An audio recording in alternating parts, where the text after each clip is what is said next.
Ya, saya sedang baca buku Lessons in Corporate Finance, gitu ya. Ini buku yang banyak sekali buku yang saya baca, gitu ya, terkait masalah keuangan, bagaimana mengatur keuangan, gitu ya. Dan ini relate dengan modul kita kali ini, bagaimana menganalisa keuangan perusahaan. Nah, kita akan belajar ya. Jadi banyak orang, apa sih tujuan dari analisa laporan keuangan? Ya, apa sih tujuan dari analisa laporan keuangan? Yang pertama adalah untuk mengetahui bagaimana kondisi perusahaan Anda. Ya, bagaimana kondisi perusahaan Anda saat ini? Bagaimana bisnis Anda? Apakah bisnis Anda baik-baik aja? Apakah Anda ngerasa bisnisnya sedang tidak baik? Ataukah Anda ngerasa bisnis Anda datar-datar aja? Gitu ya. Sama kalau kita mau ngecek misalkan medical check up, kita datang ke lab ya, kesehatan, kita cek darah dan segala macam untuk mengetahui ya badan Anda sehat atau enggak sih, kan gitu ya teman-teman ya tujuannya ya, bagaimana asam uratnya, kolesterol dan segala macam. Nah, sama dengan bisnis juga ada medical check up-nya. Nah, medical check up-nya ini disebut dengan analisa dari laporan keuangan.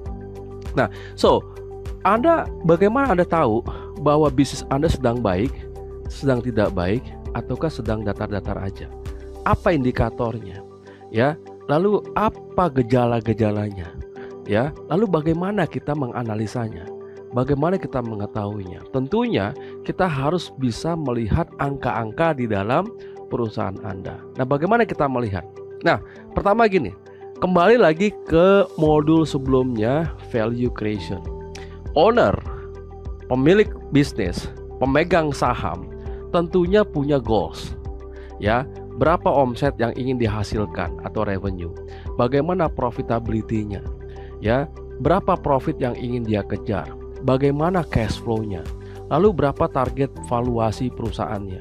Dan bagaimana aset yang ingin dia dapatkan?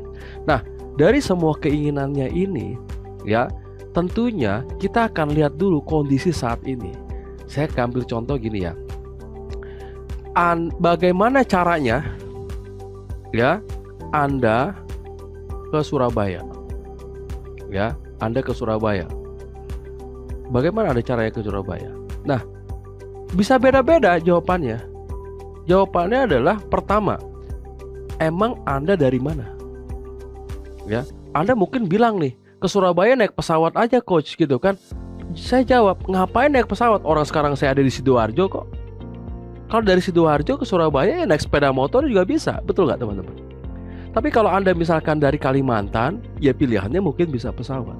Jadi sebelum menjawab bagaimana, ya, bagaimana, Anda harus tahu dulu Anda ada di mana, gitu loh. Bagaimana caranya Anda ke Bandung? Ya, kalau Anda dari Cimahi gitu ya, misalkan, atau Anda dari Garut misalkan, cukup naik mobil atau naik motor juga bisa, kan gitu ya. Tapi Anda ke Bandung, kalau Anda dari Malaysia, ya mungkin dari pesawat. Jadi Anda harus tahu dulu di mana dan gimana ya kondisi perusahaan Anda sekarang sebelum Anda melihat apa yang harus Anda lakukan atau kendaraan apa, strateginya apa untuk mencapai goals. Ada owner kayak gini nih, saya pengen punya omset misalkan 10 miliar setahun. Ya, tahun depan, tahun 2025, tahun 2026 pengen punya omset 10 miliar setahun. Oke, dia punya keinginan tuh seperti itu. Tapi begitu dicek, ternyata omsetnya ya di tahun sebelumnya itu baru cuma kurang dari 1 miliar.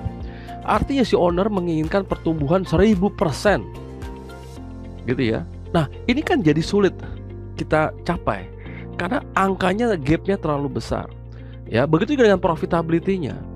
Kita pengen meningkatkan profit dari 5% ke 15%. Wah, ya men, sebut aja tuh angka tuh. Begitu kita lihat ternyata perusahaannya produktivitasnya sangat rendah. Lalu misalkan nih perusahaannya sangat nggak efisien dan banyak lagi yang mesti kita benahin. Ya mungkin sulit kita bisa meningkatkan profitability dalam waktu setahun dari 5 ke 15%. Mungkin bisa lebih bertahap.